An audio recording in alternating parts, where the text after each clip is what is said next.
Atos dos Apóstolos. Atos, capítulo 22. A irmã já leu e nós vamos estar trabalhando nesse texto e nós vamos estar avançando. Atos, capítulo 22, diz assim: Irmãos e pais, ouve agora a minha defesa perante vós. Quando ouviram que lhe falava em língua hebraica, guardaram ainda maior silêncio e continuou: Eu sou judeu, nasci em Tarso, da Cilícia, mas criei-me nesta cidade, e que fui instruído aos pés de Gamaliel, segundo a exatidão da lei de nossos antepassados, sendo zeloso para com Deus, assim como todos vós o sois no dia de hoje. Vamos orar. Glorioso Deus, eterno Pai, nós queremos te agradecer, Senhor. Obrigado, ó Deus, pela tua palavra, pelos teus ensinamentos. Rogamos, ó Deus, por esse texto tão lindo, tão maravilhoso, a qual nós vamos estar explanando, Senhor. Rogamos para que o Senhor possa estar nos instruindo. Abra os nossos corações, Senhor, que possamos, ó Deus, aplicar essas verdades para as nossas vidas e colocarmos em prática, Senhor, tudo isso que vem do Senhor. Hoje, nesta noite, possa haver salvação, edificação, transformação de vida, Senhor. Tudo isso é para a glória do teu nome. Usa-me como instrumento em tuas mãos para que eu venha falar de ti, Senhor, e que a tua igreja, ó Deus, possa ser edificada em Cristo Jesus. E assim oramos e te agradecemos em nome de Jesus. Amém. Pode se assentar.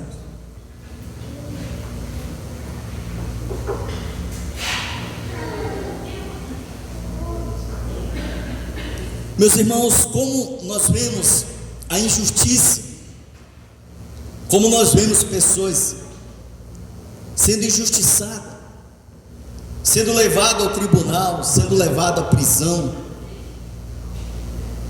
por coisas que não fizeram.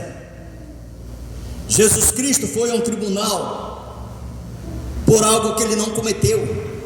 Jesus Cristo, santo, justo, sem pecado, morreu, mas ressuscitou, e graças à sua ressurreição nós podemos ter salvação, e Ele é o Senhor de nossa vida. Sendo o Senhor de nossa vida, é Ele que conduz. Muitas pessoas dizem assim: eu creio em Deus, eu creio em Cristo, mas não deixa que o Senhor seja o senhorio da sua vida. Se eu digo que eu tenho uma profissão de fé e que o Senhor é o meu Salvador, o meu Redentor, eu tenho que crer que Ele também é Senhor da minha vida. E Ele sendo o Senhor da minha vida, Ele vai me conduzir. E como é que Ele vai me conduzir? Uma vida reta, uma vida zelosa, uma vida em santidade, uma vida em obediência, uma vida pautada dentro da palavra de Deus, sendo padrão como cristão. Então, se eu digo, Ele é meu Salvador, porque Ele veio para salvar, então Ele sendo meu Salvador, eu vou viver e vou fazer com que Ele seja o Senhor da minha vida. Quando o salmista Davi diz: o Senhor é meu pastor, o Senhor, Ele é meu Senhor, senhorio da minha vida. Então, se eu sou cristão, digo, eu sou salvo, eu vou participar da glória de Deus, então este Senhor vai me conduzir. É este Senhor que vai fazer com que a minha vida seja diferenciada neste mundo. Porque não adianta eu levantar as mãos, não adianta eu dizer que eu tenho uma profissão de fé em Cristo, se eu não vivo, se eu não ando, se eu não sigo, se eu não faço a vontade de Deus. Simplesmente, irmãos, estamos apenas falando que Ele é o nosso Salvador. Mas quando eu digo Ele é meu Salvador, agora Ele é Senhor da minha vida. E sendo o Senhor, eu vou ter que ter uma reverência e vou me prostrar àquele meu Senhor. O apóstolo Paulo foi preso injustamente. O apóstolo Paulo, seguindo na sua caminhada até Jerusalém. E nós vemos que no contexto espancaram o apóstolo Paulo, porque ele pregava Jesus Cristo, falava de Jesus, e um grupo que estava ali, que dizem que são cristãos, mas não viviam, o que fizeram? Estavam defamando, caluniando o apóstolo Paulo. Com isso prenderam o apóstolo Paulo e espancaram tanto o apóstolo Paulo, que quando nós olhamos aqui no contexto, irmãos, olha só aqui, vocês que têm suas Bíblias aí, olhando aqui no contexto, do versículo 35, ao chegar às escadas, foi preciso que os soldados carregassem, por causa da violência da multidão. O que eles fizeram, irmãos, simplesmente foi quase tirar a vida do apóstolo Paulo, e a intenção deles era matar. E este mesmo grupo, irmãos, que está dizendo que serve a Cristo, é aquele mesmo que diz: estamos cultuando a Deus, estamos servindo a Deus. Como que eu, como cristão, vou servir a Deus e viver uma vida de ódio? Uma vida a qual não amo o próximo, uma vida que não ama o seu irmão. E este grupo aqui, diz a palavra de Deus, queria matar o apóstolo Paulo.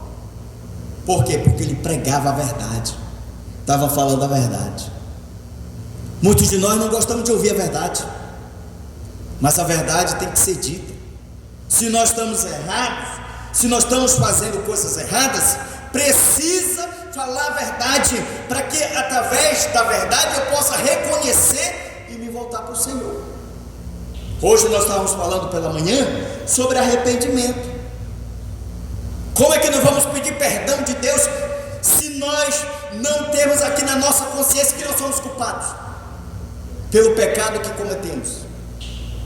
Então, para que Deus venha restaurar minha vida, para que eu não possa mais cometer novamente, eu preciso me arrepender dos meus pecados. A culpa está em mim. Como que eu, em pecado, vou dormir e pensar e não vir dentro de mim, do meu coração, que eu sou culpado daquilo que eu fiz? O verdadeiro cristão, ele reconhece. O verdadeiro cristão, ele confessa a sua culpa. Ele coloca diante de Deus: eu pequei, eu errei. Adão e Eva, quando pecaram, eles fugiram da presença de Deus. O homem, quando peca, ele quer fugir da presença de Deus. Mas nós temos que reconhecer que nós somos errados. E quando nós não queremos reconhecer os nossos erros, apontamos para alguém, colocamos sempre alguém. O motivo, a razão, a circunstância que levou isso foi fulano. Mas nós não reconhecemos, sempre queremos culpar alguém. Como é lindo nós vemos e reconhecemos o nosso erro, o nosso pecado. Esse grupo aqui dizia que cultuava a Deus, mas na verdade ele estava ali com ódio no coração. Quantos de nós às vezes não estamos assim? Com ódio em nossos corações? Quanto mágoa dentro de nós? Quanto egoísmo? Precisamos liberar, irmãos. O apóstolo Paulo disse que tudo isso é como um câncer que corrói e vai nos destruindo. Então eu preciso liberar perdão, eu preciso me sentir bem diante de Deus, se eu sou cristão. Nós vemos aqui, Paulo apresenta a sua defesa. Por que ele apresenta a sua defesa? Ele está no tribunal, ele está sendo sentenciado, ele está colocado ali onde ele vai perder a sua vida. Então ele, diante da sabedoria, do conhecimento que vem de Deus, ele pede uma defesa. Como que vai condenar uma pessoa sem ter uma justificativa? Em saber a real situação. Precisamos de um advogado, é isso que acontece quando alguém vai para um tribunal, quando alguém será julgado, precisa de um advogado para representar. E Paulo aqui, o único advogado é Deus. E a Bíblia mesmo diz que nós temos um advogado fiel e justo para defender as nossas causas. O único advogado que estava aqui com Paulo era o Senhor. Ele estava sozinho naquela situação, mas com Deus, porque ele sabia o que ele ia passar. Mas mesmo assim, ele pede uma defesa justa. Paulo pede atenção dos judeus para o seu pronunciamento de defesa. Ele pede a atenção dos judeus. Ele está aqui, a Bíblia diz aqui, que levaram ele carregado de tanto ser espancado, quase morto, mas mesmo assim ele pede a atenção do povo para que eles possam ouvir a sua defesa. Como que você vai acusar alguém sem você ter o direito de resposta? É preciso uma justificativa. E essa justificativa, a não ser que você esteja correto. Porque Paulo estava correto. Paulo estava sendo caluniado. Paulo estava sendo sentenciado à morte, porque ele falava a verdade. Então Paulo, ele pede a atenção aqui dos judeus. Paulo chama a atenção dos judeus para o seu pronunciamento de defesa. Do capítulo 22, versículo 1. Irmãos e pais. Então ele coloca aqui para os seus compatriotas, irmãos e pais. Isso quer dizer que não são cristãos, irmãos. Irmãos e pais, ouve agora a minha defesa. Ouve agora o que eu tenho para vos falar. Ele pede a atenção dos irmãos. Ouve agora o que eu vou dizer. No contexto, o povo queria matar o apóstolo Paulo. Versículo 36 diz assim, pois a massa do povo seguia gritando o quê? Mata. Deixa eu falar aqui para você e para mim. Não pense que as pessoas nos amam, não. Não pense que as pessoas que estão ao seu lado lhe amam. Não pense que as pessoas que estão com você, que diz que são seus amigos, que diz que são suas amigas, que dizem que são pessoas que estão contigo, mas na hora do vamos ver te abandona, te deixa sozinho. No momento que você precisa, mais precisa, eles vão te abandonar. O apóstolo Paulo pregava o amor, ele pregava Cristo, mesmo assim o povo gritava, mate. E ele pede agora, irmãos e pais, ouve o que eu tenho a vos dizer. Paulo, em sua presença, ele usa aqui o espírito de sabedoria, de conhecimento. Pessoas ignorantes continuem ignorantes. Você vai conversar com uma pessoa ignorante, sabe o que ela vai dizer? Que ela está certa. Você conversando com uma pessoa bruta, que a mente está fechada, o campo dela está fechado, ela vai dizer que ela está certa em tudo. Mas quando você vê pessoas que têm sabedoria e que a mente está aberta, é totalmente diferente. Sabe por quê?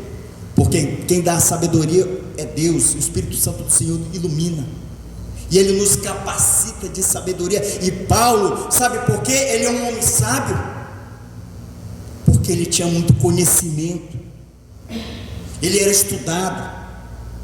Então nós vemos aqui que Paulo usa a sabedoria. Paulo era um homem letrado, irmãos.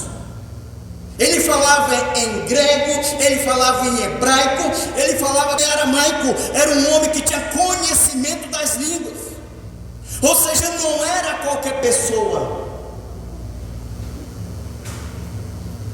Paulo usa aqui a sabedoria para se defender daqueles brutos que estavam querendo matar o apóstolo Paulo. Pessoas que não têm sabedoria, que não têm conhecimento, ele quer tomar tudo à força. Tudo para ele é a força. Mas quem tem sabedoria não discute com tolo. Quem tem sabedoria não discute com tolo.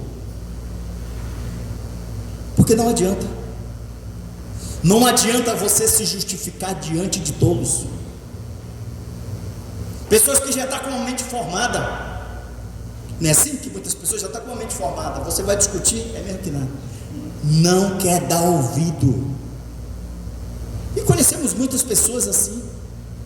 O professor não quer que o aluno saiba mais que ele. E muitos alunos sabem muito mais que o professor. Ele que está sempre com a razão em tudo. Diante da discussão que você vai ter com alguém, se aquele já está com a mente formada, você só vai dar conversa ao vento, porque a sua opinião já está formada. Discutir com o tolo é mesmo que nada. É melhor você se calar, e se dar por vencido, porque você ganha muito mais do que discutir com pessoas que é bruto e ignorante. Só que neste caso aqui, o apóstolo Paulo, diante da sua situação, a qual estava a sua vida em risco, ele pede aqui uma defesa, uma apresentação, e ele usa aqui sabedoria, conhecimento, para que as pessoas pudessem entender como era a vida do apóstolo Paulo. Quando as pessoas, no momento que soube que o apóstolo Paulo era um homem letrado, houve silêncio, o povo estava gritando para matar. E quando nós vemos aqui no contexto, versículo 35 até o 40, diz assim: ao chegar às escadas, foi preciso que os soldados o carregassem, por causa da violência da multidão, pois a massa do povo seguia gritando: matam. E quando Paulo ia sendo recolhido à fortaleza, disse ao comandante: me permitido dizer alguma coisa?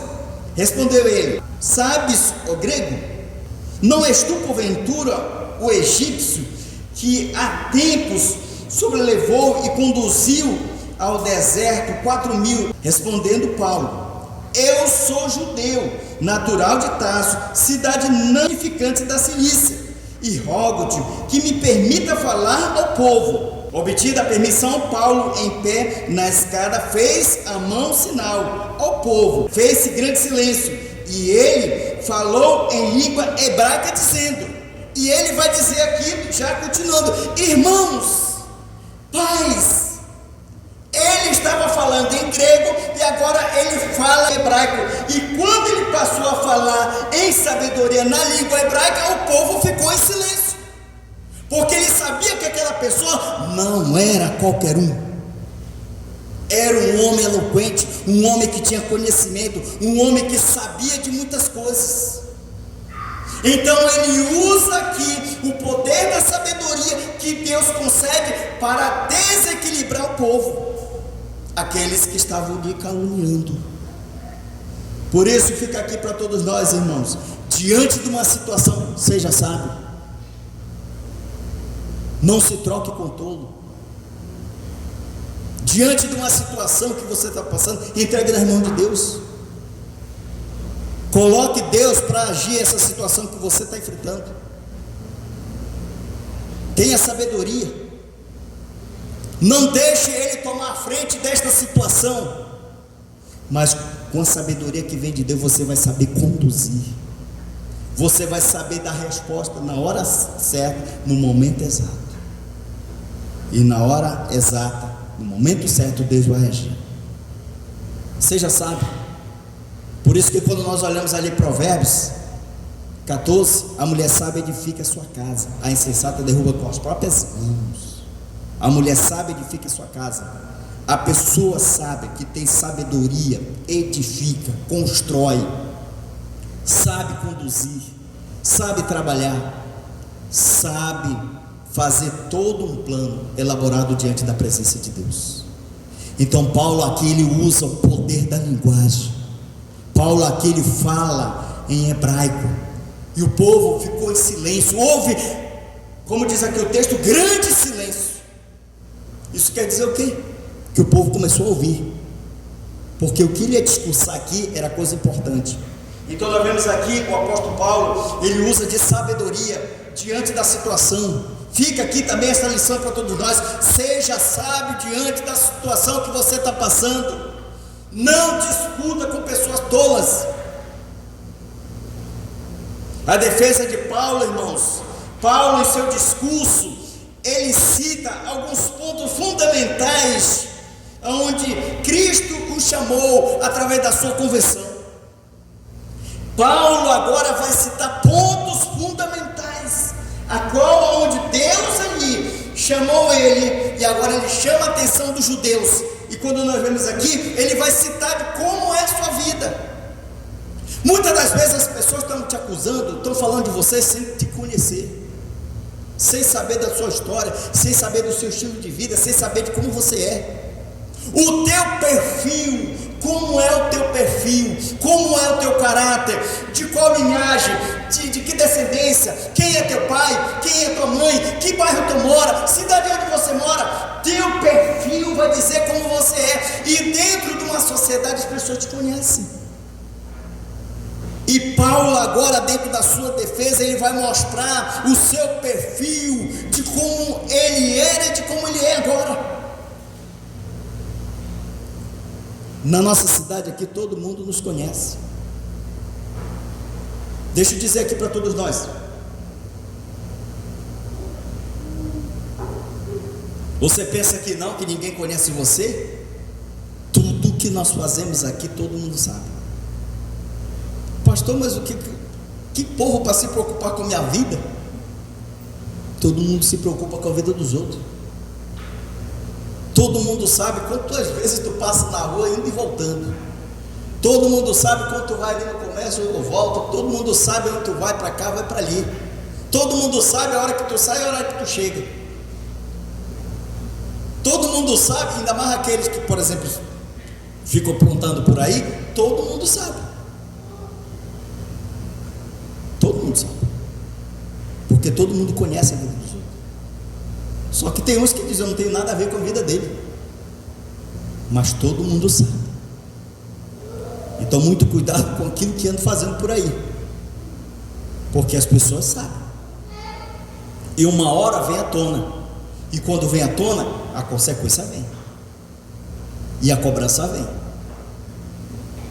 Então, se você não quer que você seja falado, não faça. Se você não quer que as pessoas apontem para você, não faça.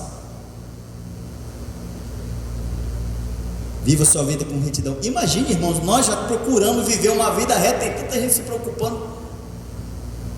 A minha esposa diz assim, ela diz assim tal coisa para mim, eu disse assim: eu vou preocupar com a minha vida, porque já tem um monte querendo se preocupar comigo, então eu vou preocupar com a minha vida, e deixa a vida de fulano, ciclano, beltrano. Eu vou saber de mim, e vamos saber da nossa vida, mulher, e vamos em frente.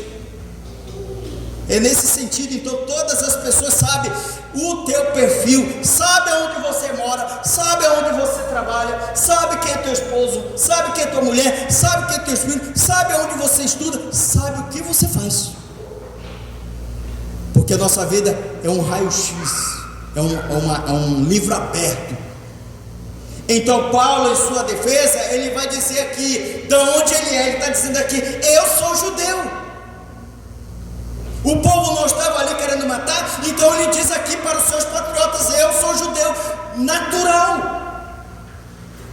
É como se dissesse aqui: eu sou brasileiro, cidadão do Brasil, amazonense, borbense, do Trocanã, ou do Flechal, ou do Caiçara, ou lá do Mapiá, ou dali do sei da onde você é, mas você é natural brasileiro. Então Paulo está dizendo aqui: eu sou judeu, criado em Jerusalém, eu sou judeu, e vivi nesta cidade chamada Jerusalém.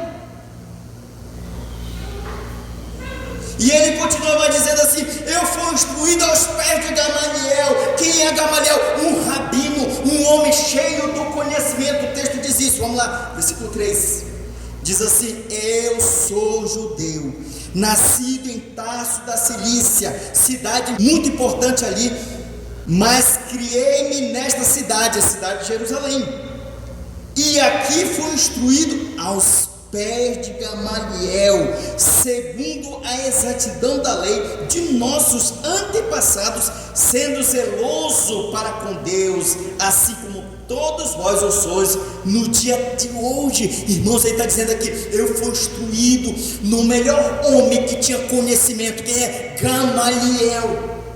Vocês conhecem quem é Gamaliel? Um homem letrado, conhecedor da lei, escribas e fariseus. Então ele tem um conhecimento, diz assim, mas e sabia ler com exatidão e zeloso, temente a Deus, eu e vocês. Então ele está colocando aqui o seu perfil de como ele é, de como ele era. E ele diz mais, foi instruído aos pés de Gamaliel, zeloso. O que é o zeloso? É aquele homem, irmãos, que tinha zelo pelas coisas de Deus. E ele diz mais, fui perseguidor da igreja. Isso está em versículo 4 e 5, diz assim: persegui este caminho até a morte, prendendo e metendo em cárcere homens e mulheres, de que são testemunhas o sumo sacerdote e todos os anciãos.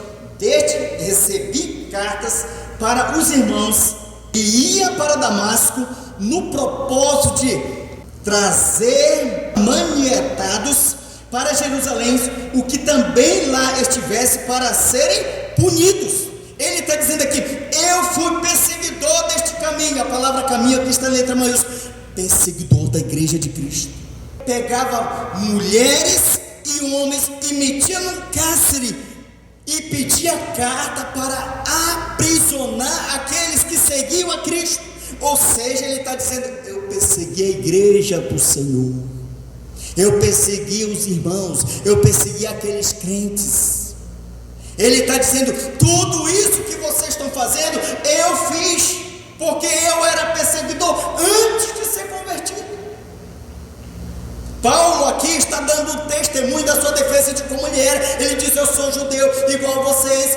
Eu era um homem perseguidor da igreja, que assolava os cristãos, que maltratava os cristãos, que não queria ver os cristãos adorando o nome do Senhor. Quem quer dizer isso aqui, irmãos? Que tem muitos também assim, que são perseguidores da igreja de Cristo, que não querem ver um grupo de irmãos adorando o nome do Senhor, que se incomodam porque tem uma igreja no local, que se incomodam porque você vem para a igreja, porque você vem cultuar, que se incomodam porque você serve a Deus.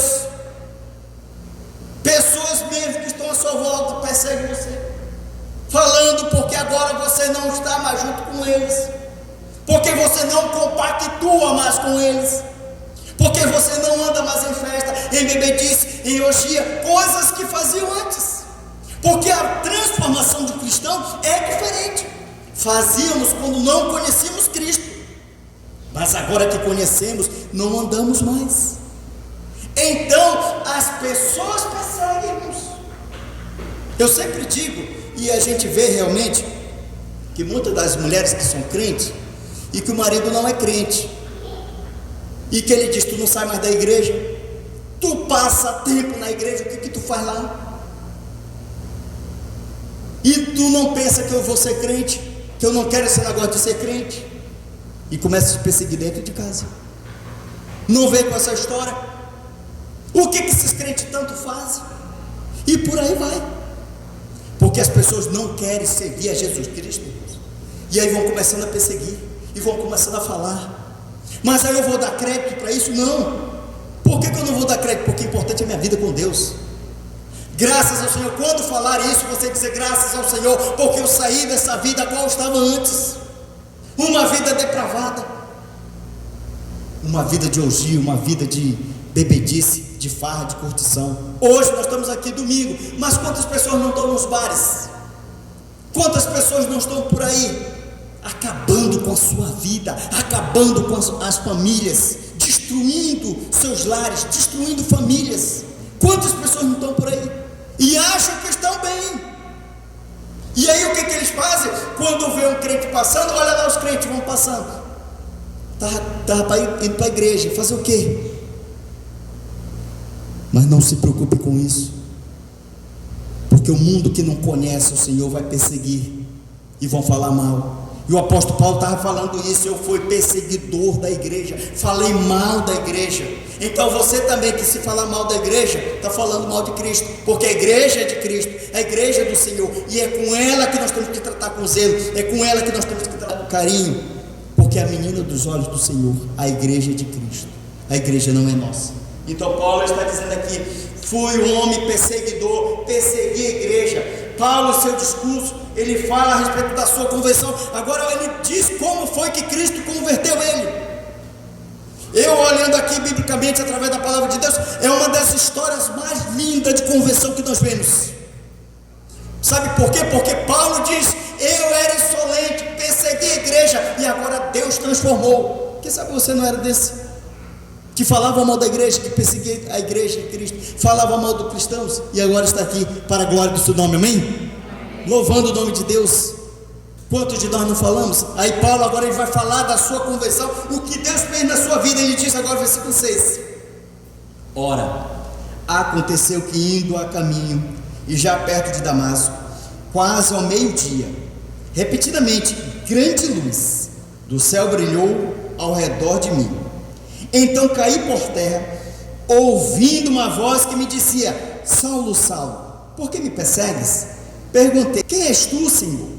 Ao que me respondeu: eu sou Jesus, o Nazareno, a quem tu persegues. O que estavam comigo viram a luz, sem contudo perceberem o sentido da voz de quem falava comigo. Então perguntei: que farei, Senhor?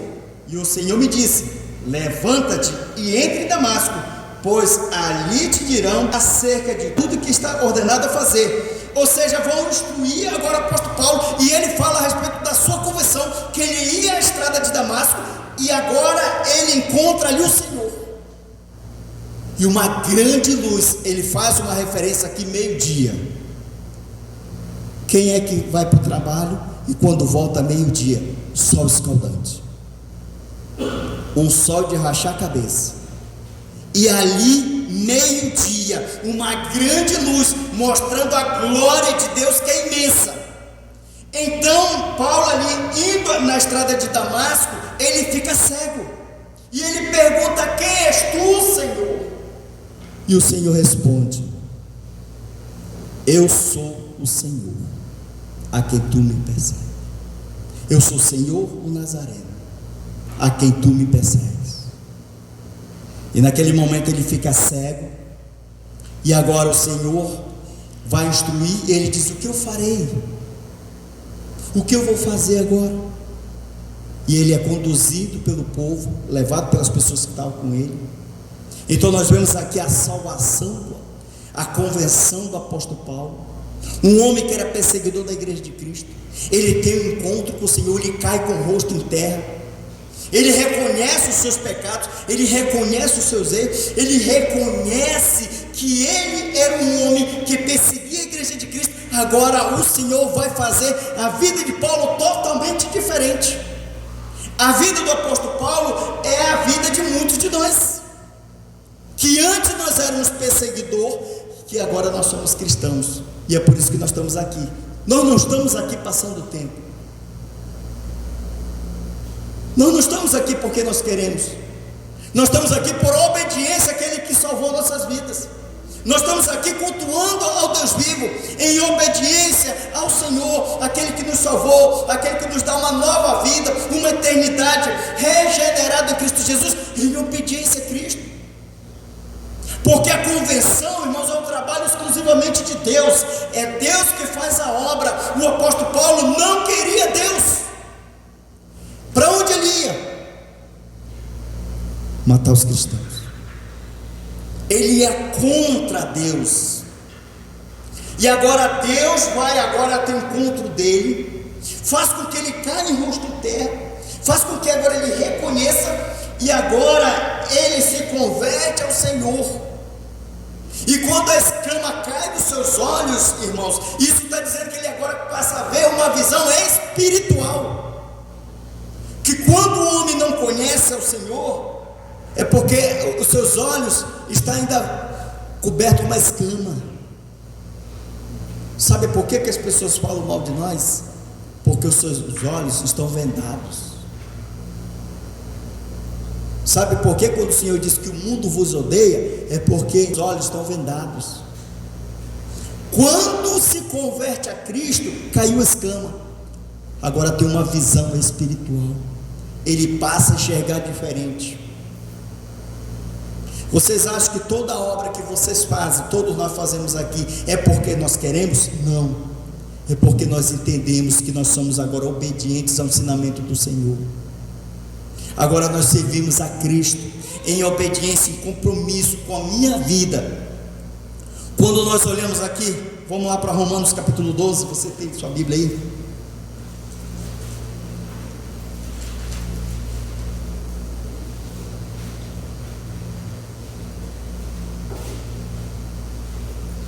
Romanos capítulo 12 diz assim: quando caiu a escama dos seus olhos, diz assim: rogo-vos, pois, irmãos, pelas misericórdias de Deus, que apresenteis o vosso corpo por sacrifício vivo, santo e agradável a Deus, que é o vosso culto racional, e não vos conformeis com este século, mas transformai-vos pela renovação da vossa mente, para que experimenteis qual seja a boa, agradável e perfeita vontade de Deus. É isso que nós fazemos, porque nós não estamos mais conformados com este século. E agora a nossa vida aqui, que nós possamos apresentar um culto agradável ao nome do Senhor, para que Deus fique satisfeito com a nossa adoração. Nós não estamos conformados como o mundo vive hoje em dia. Nós vamos nos policiar, nós vamos fazer com que a nossa vida seja diferente, nós vamos fazer com que a nossa vida seja cada vez mais andando nos retos caminhos do Senhor, fazendo a sua vontade, fazendo o seu querer, nos afastando de todas as coisas erradas, deixando as coisas erradas e seguindo firme neste caminho. Agora eu digo para todos nós: é fácil? Não, não é fácil. Para nenhum de nós é fácil a vida cristã, porque nós vamos encontrar muitas dificuldades, muitas barreiras, muitos empecilhos.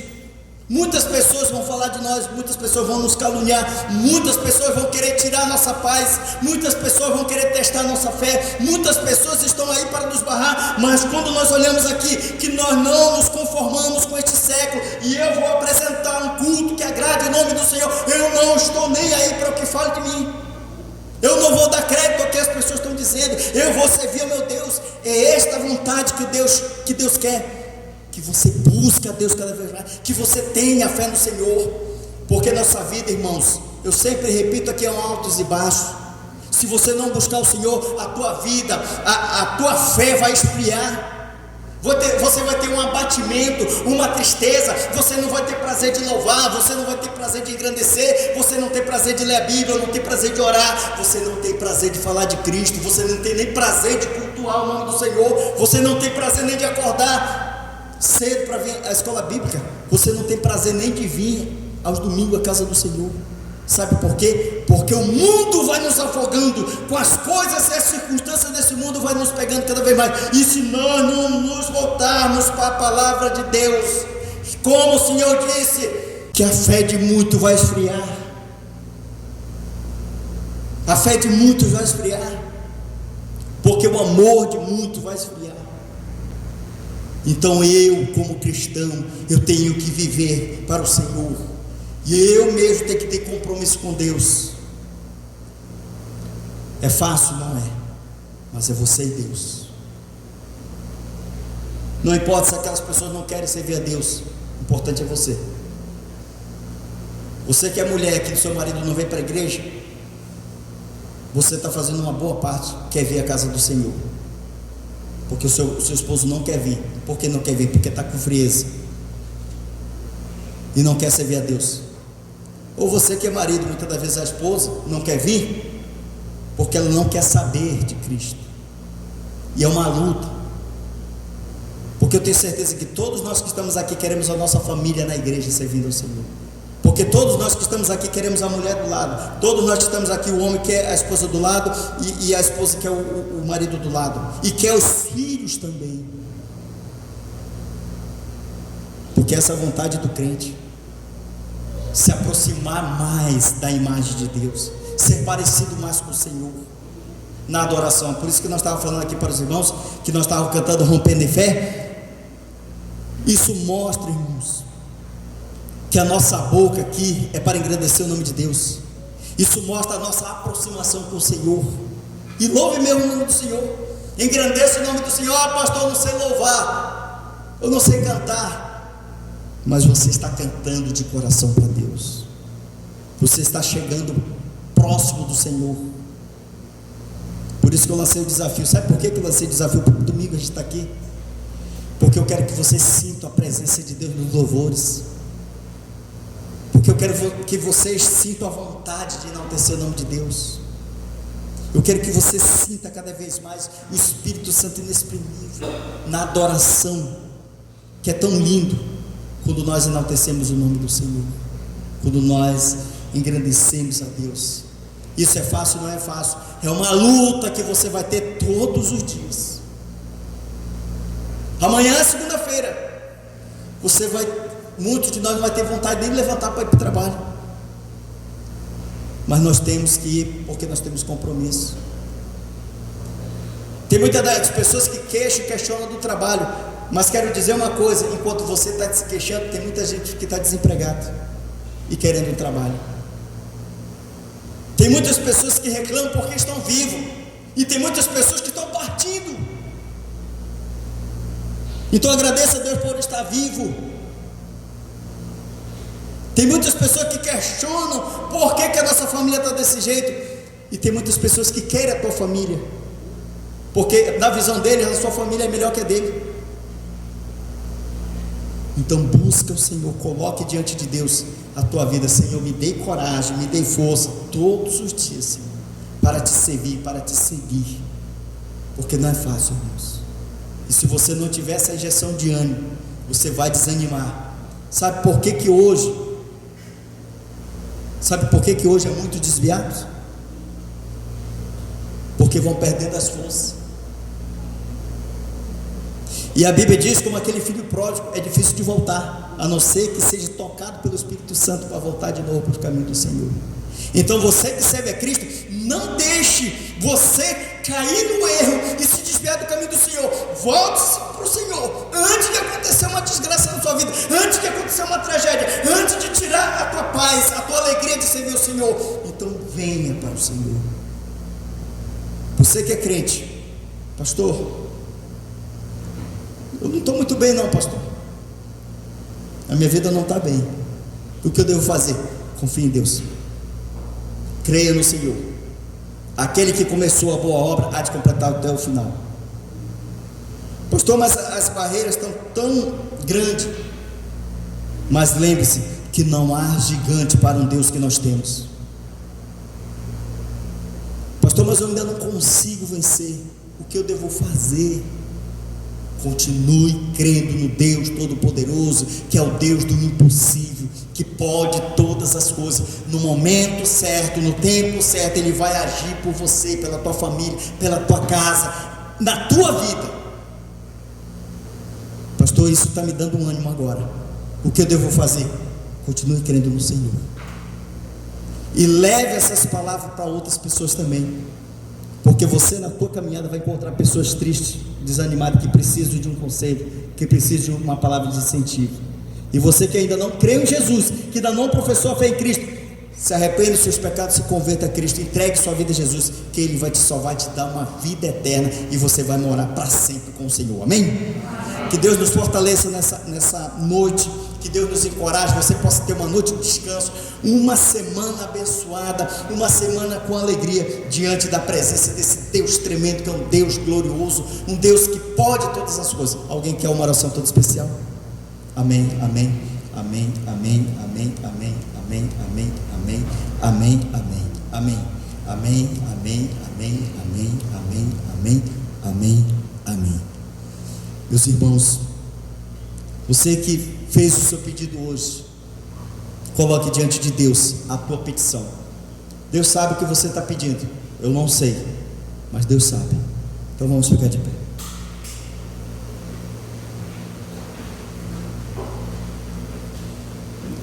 Vamos orar ao Senhor. Soberano Deus, eterno Pai, nós queremos te agradecer, Senhor nosso Deus. Obrigado, Senhor, por esta noite, Senhor. Obrigado, Senhor, por nossas vidas, Senhor. Obrigado, Senhor, pelo trabalho, pela família que nós temos. Obrigado, Senhor, por nos corrigir, por nos disciplinar. Obrigado, Senhor, por colocar pessoas ao nosso lado que estão sempre nos ajudando, nos encorajando, Senhor. Obrigado, Senhor, porque nós encontramos no Senhor o refrigério que nós precisamos todos os dias. Somos gratos, Senhor, porque o Senhor tem poder para levantar o abatido, desanimado, aquelas pessoas que estão frustradas, Senhor, estão decepcionadas, ó Deus, na caminhada. Que o Senhor Deus possa tocar no seu íntimo, na sua vida, Senhor. Sare a sua ferida, sare a sua enfermidade, Senhor. Restaure a sua vida, Senhor. Dai poder, Senhor. Aumente a fé dessas pessoas, Senhor. Encoraje essas pessoas, Senhor. Dai cura, Senhor, àqueles que estão doentes, Senhor, que estão precisando, Senhor. Dai paz espiritual, Senhor, para as pessoas que precisam de uma tranquilidade, Senhor, que muitas das vezes estão vivendo uma vida turbulosa, uma vida totalmente aonde o inimigo está operando, Senhor. Que o Senhor possa trazer o repouso, Senhor, o descanso para essas pessoas, Senhor. Oramos, ó Deus, por essas pessoas que levantaram suas mãos, Senhor, diante da Tua presença santa. Todos os seus pedidos estão aos Teus pés, Senhor, onde estão sendo colocados, ó Deus, para que o Senhor, segundo a Tua vontade, Senhor, segundo o Teu querer, Senhor, possa fazer com que a Tua graça possa derramar abundantemente a esses pedidos desses irmãos, Senhor. Tu conheces, Senhor, o coração, Tu conheces a vida desse Teu povo, Senhor. Tu conheces a Tua igreja, Senhor. Tu conheces a cada um de nós, Senhor. Abençoe nossos comerciantes, abençoe nossos irmãos que têm seus negócios, abençoe nossos irmãos que têm o sustento todos os dias tirado através do trabalho, Senhor. Abençoe as crianças, jovens, adolescentes, abençoe as mulheres, abençoe os homens, abençoe os pais, abençoe nós, Senhor, pois nós precisamos de Ti, Senhor. Nos encoraja cada vez mais, Senhor. Dai uma noite de descanso para todos nós, Senhor, e um despertar pela manhã, um despertar de alegria, que possamos esquecer todas as coisas que ficaram para trás e tudo vai se fazer novo. É um novo começo, é uma nova história, é uma nova caminhada, é uma nova jornada, porque nós cremos no Senhor. E abençoe o Teu povo. Hoje, Senhor, toque no íntimo desse Teu povo que está aqui hoje, nesta noite, que eles possam encontrar refrigério para as suas almas, Senhor. E assim nós oramos e Te agradecemos, em nome de Jesus, e todos digam amém.